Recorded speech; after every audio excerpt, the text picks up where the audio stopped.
Law commission ने समान नागरिक संहिता पर लोगों और मान्यता प्राप्त धार्मिक संगठनों के सदस्यों सहित विभिन्न हितधारकों के विचार मांगे हैं। इस बीच यूनिफॉर्म सिविल कोड को लेकर बयानबाजी तेज हो गई है। यूसीसी को लेकर कांग्रेस ने गुरुवार को कहा कि मोदी सरकार इसके जरिए विफलताओं से ध्यान भटकाना और ध्रुवीकरण के अपने एजेंडे को वैधानिक रूप देना चाहती है। तो वहीं बिहार के मुख्यमंत्री नीतीश कुमार की जेडीयू ने कहा कि यूसीसी को लेकर सभी को विश्वास लेने की जरूरत है। वहीं कांग्रेस की ओर से पार्टी महासचिव जयराम रमेश ने कहा कि विधि आयोग को अपनी विरासत पर ध्यान रखना चाहिए और ये भी याद रखना चाहिए कि देश के हित बीजेपी की राजनीतिक महत्वाकांक्षाओं से अलग होते हैं। वहीं जयराम रमेश ने कहा ये बात अजीबोगरीब है कि विधि आयोग नए सिरे से राय ले रहा है, जबकि उसने अपनी विज्ञप्ति में खुद स्वीकार किया है कि उससे पहले की विधि आयोग ने इस विषय पर अगस्त 2018 में प्राशर्म पत्र प्रकाशित किया था। उन्होंने दावा किया कि इसका कोई कारण नहीं दिया गया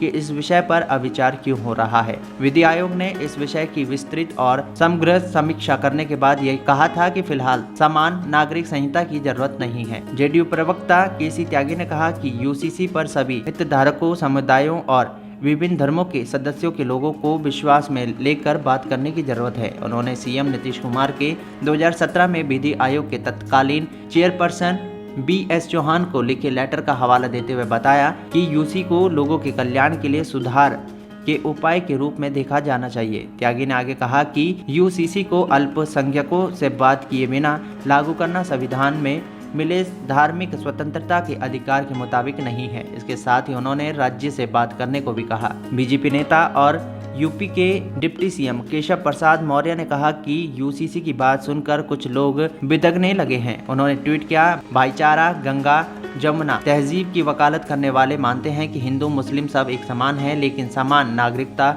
कानून की बात सुनकर यही तथाकथित लोग बिदकने लगते हैं।